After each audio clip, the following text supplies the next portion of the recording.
আগুন লাগাইয়া দিল পানে আমার মন মোহনে। আমি তো দেখছি বাংলাদেশ সঠিক পথে এগোচ্ছে। আমি খুব ছোট বয়সে তো গানের এই জগৎটাতে এসেছি। তো দেখা গেছে যে হয়তো আমার পড়াশোনা নিয়ে আমি যতটুকু ভালো করার কথা ছিল, তো আমার কাছে মনে হয়েছে যে না, ওটাকে একটু গ্যাপ রেখে আবার করে এই ডিসিশনটা আমার ভুল ছিল। বাট আমার এখন মনে হচ্ছে যে আমি বেশ কিছু প্রজেক্টের কাজ করেছি অলরেডি, এবং সামনে আরও বেশ কিছু কাজ আসছে। তো ইতোমধ্যে একটা গান বেশ ভাইরাল যদি বলতে হয় যে হয়েছে, আগুন লাগাইয়া দিল কনে। তো এই গানটা দেখছে অলরেডি খুব ভালো একটা রেসপন্স আসছে। তো হচ্ছে আমার জনপ্রিয় যেই গানগুলো লাইক পৃথিবী অনেক বড়, জনম জনম, এরপরে আসলে আমি কখনো কাভার সং নিয়ে চিন্তা করিনি। তো মানুষ যেহেতু ফিউশন টাইপের গান এবার বেশি পছন্দ করছে, তো সেই জন্য আমি এদিকে এগোচ্ছি আর কি। এদিকেও হবে, মৌলিক কিছু গানও হবে।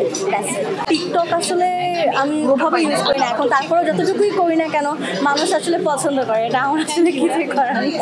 আমি যেহেতু উত্তরবঙ্গের মেয়ে, তো আমার ডেফিনেটলি উত্তরবঙ্গে যেতে সবচেয়ে বেশি ভালো লাগে। এরপরেও আমার আসলে যেহেতু আমার প্রথম পরিচয় যে আমি বাংলাদেশি, তো আমার বাংলাদেশের কোনো অঞ্চল নিয়ে কোনো সমস্যা নেই। ওয়ালটন আবারও মিলিয়নিয়ার অফারে ওয়ালটন ফ্রিজ কিনে আপনিও হয়ে যেতে পারেন মিলিয়নিয়ার। আমি তো দেখছি বাংলাদেশ সঠিক পথে এগোচ্ছে। এর মধ্যে যদি কোনো ধরনের অকারেন্স করে থাকে, এটা আসলে এক একটা মানুষ এক এক রকম, তো সবার চারিত্রিক বৈশিষ্ট্য তো আলাদা। এখন যারা হয়তো বা এরকম বাংলাদেশ চায় না, তারাই হয়তো বা অনৈতিক কর্মকাণ্ড করে থাকে। তো আমি এরপরও আশাবাদী। আগুন লাগাইয়া দিল পানে আমার মন মোহনে, আগুন